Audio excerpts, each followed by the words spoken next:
Okay. So what'd you think of Dr. Truman's performance? Exactly what you said. His performance. Yeah, well, if it's so obvious, why is it taking all afternoon for the judge to reconvene? Well, they said they had to find a qualified doctor to examine. Qualified. Guaranteed Casey about the best quack clinic could buy. Let's go in. Hey, Evangeline. Any news? The judge was ready 2 hours ago, and the defense just asked for more time. Well, do we have a plan B? Proof Spencer's faking it? Yeah, we've been working on it. What do you think Casey's up to? Trouble, as always. I'm going back to the office. Once you learn what he's doing, let me know and I'll plan our counterattack. Be prepared for the worst. Yeah, I will. Take your seats. The session is about to resume.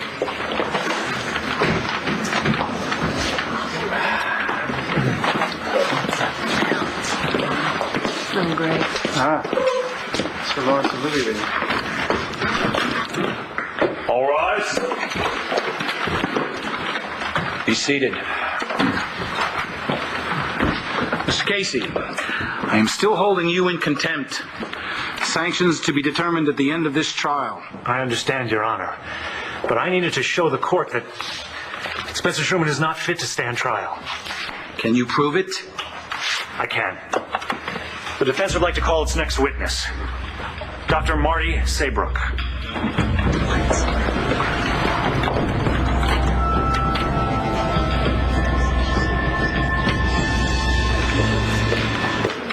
Your Honor, I object. Dr. Saybrook was not on the witness list. That's true, Your Honor, but she is a qualified psychiatrist who was brought in to examine Dr. Truman during the recess. Why? Why, of all the doctors in the world, why Dr. Saybrook? Sit down, Mr. Manning. No, I'm sorry. I have to say that this is blatantly unfair. I don't know how she's going to be objective. Mr. Manning, I said sit down. Another outburst like that, and I will have you removed from this courtroom. What is going on? Your Honor, you and everyone else in this courtroom witnessed my client have a nervous breakdown on the stand. Now, it's my contention that he's no longer fit to stand trial. Dr. Saybrook has met the defendant previously and is familiar with his history. History. Your Honor.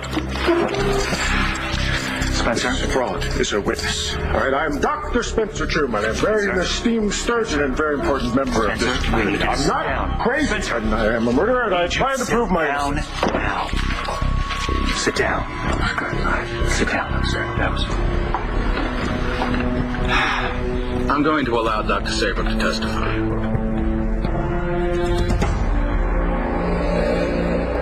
I know this witness. I have to ask that she be recused on the grounds of prejudice. Against whom? Todd Manning. Based on her personal history with Todd Manning, it is not possible for her to be objective, and therefore the validity of her testimony would be compromised. But Mr. Manning is neither a principal nor a witness in this case. But his ex-wife is, Your Honor. Miss Williamson, does Dr. Saybrook have a direct connection to either the defendant or to the victim's family? She has a direct connection to the key witness in this case, Your Honor, but not to the accused. Then I see no reason for prejudice. Dr. Saybrook, you may take the stand.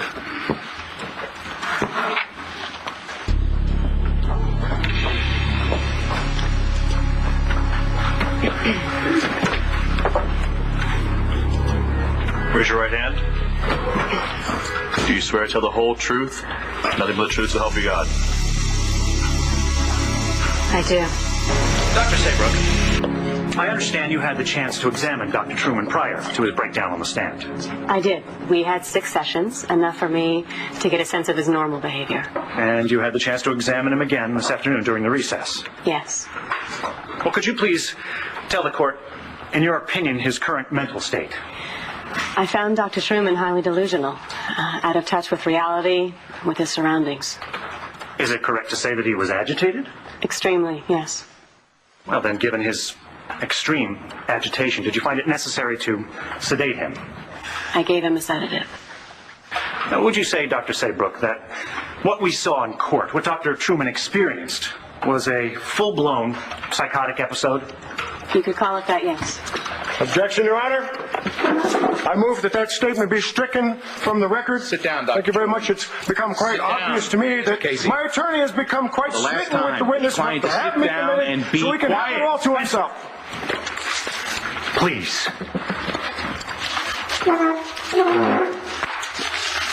Never mind.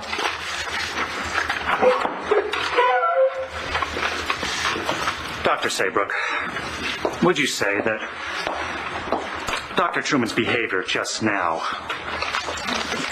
his paranoid reaction to your testimony, his incoherent ramblings, are all part of what you agreed was a psychotic break? I would, yes. Well, then could you please tell the court, in layman's terms, what you suspect might have led to his breakdown? Well, reading the transcript of what he said on the stand during the episode, I would have to say it was his recent incarceration.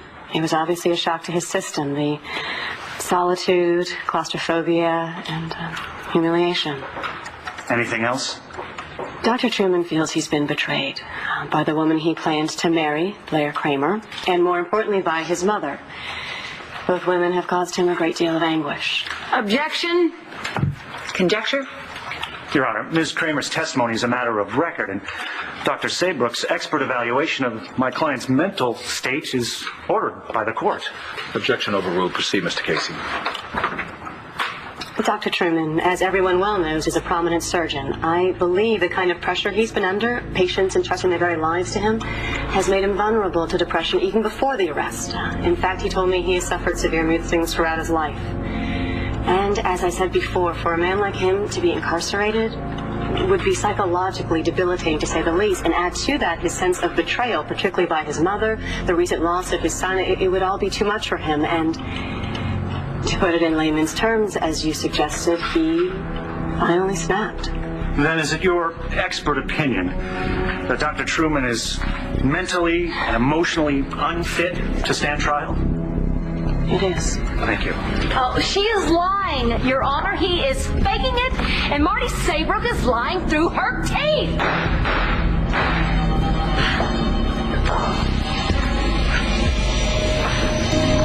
Can't believe it. We'll have order in this court immediately. The next person who speaks out of turn in this courtroom will be thrown out and not allowed back for the remainder of this trial. Is that clear? How can you be so calm?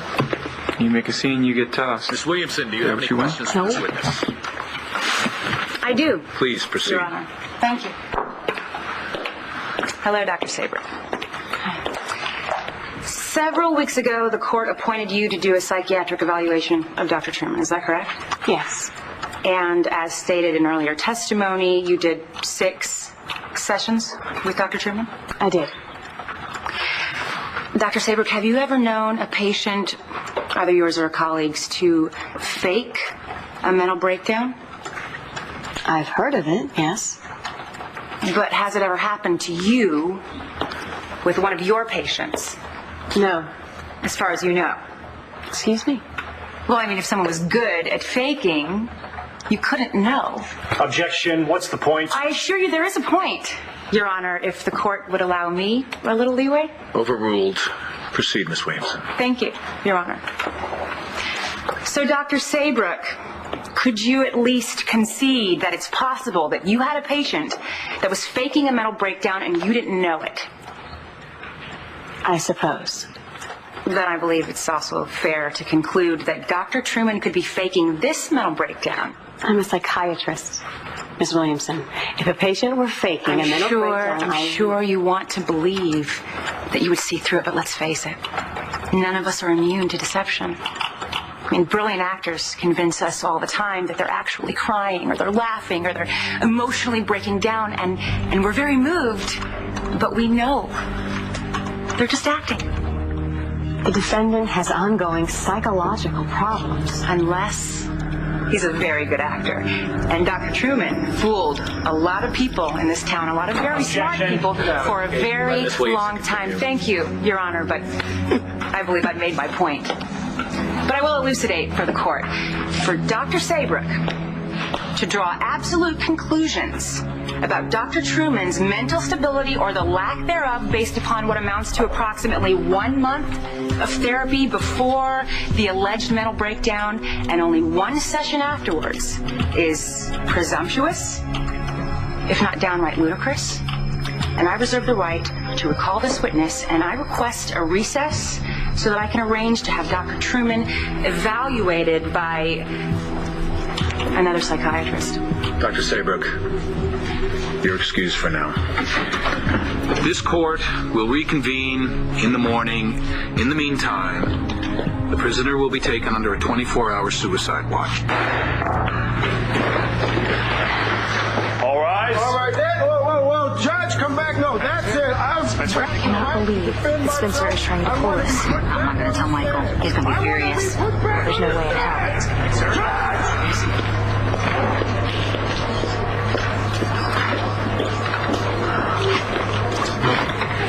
I know you have a lot going on right now. Michael wanted me to just remind you about your appointment. Okay, I'll be there. Okay, thank you. Thank you, Marcy.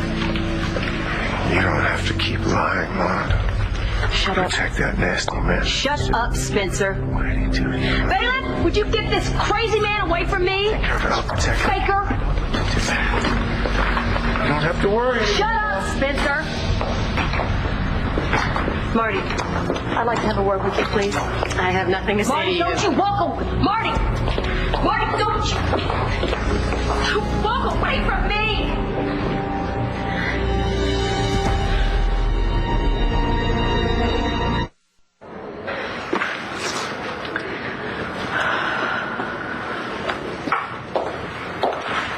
Hello? Evangeline, don't you think this is Marty's revenge against me? Well, of course it is. Marty's trying to get back at the two of us, Todd. Can't you see that, Evangeline? Whatever her motive was, the question is whether Casey's tactic will work. Excuse me. I have to go call Nora. And I know what happened between Todd and Marty in the past, and I can only imagine how you must feel about it, Blair, but it has no bearing at all on this case. I'm going to go do my job. Please. You're looking a little pale. I did not pretend to be in love with that despicable man for months just to see him beat this, Todd. I want him to pay. I want Spencer to pay. Maybe even more than you do. So you'll call me to schedule another examination for my client with a psychiatrist of your choosing, of course. I'll let you know. Won't change anything. But I don't blame you for making every possible effort. My effort will make that little show you and Truman just put on a complete waste of time. Stay positive. I like the challenge. But I'm confident 48 will declare Spencer unfit for trial. Don't hold your breath. Hey.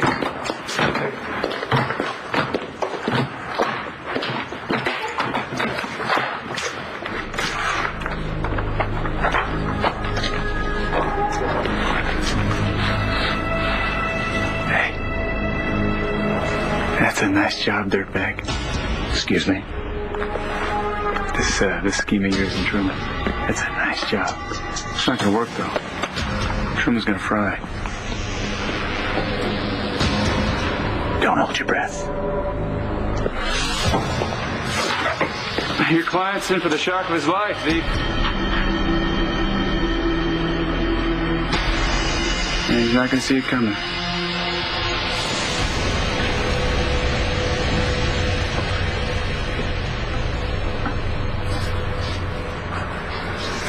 I'm not talking to you. Not anymore.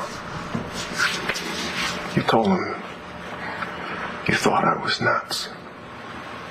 I don't think you're nuts, Dr. Truman. I just don't think you're competent to stand trial.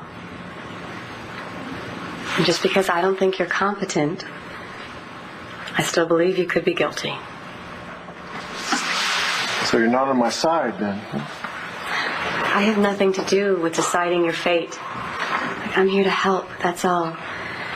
And the only way I can do my job is if you were completely honest with me about what you think and how you feel. And the things I've done? Of course.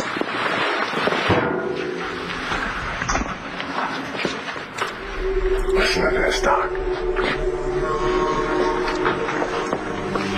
I've done things that even a shrink like you would not believe. Why don't you let me decide that for myself? Remember, anything you say will be protected under the doctor-patient confidentiality. It would be inadmissible in court. Listen up. I know things that could destroy so many people's lives.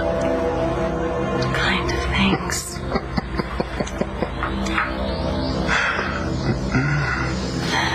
No.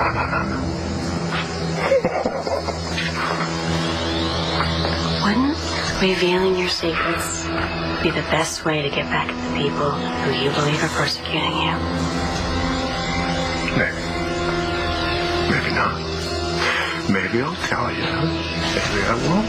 The thing is, I have learned over the years that it's always best to hold back a few cards that you haven't played yet.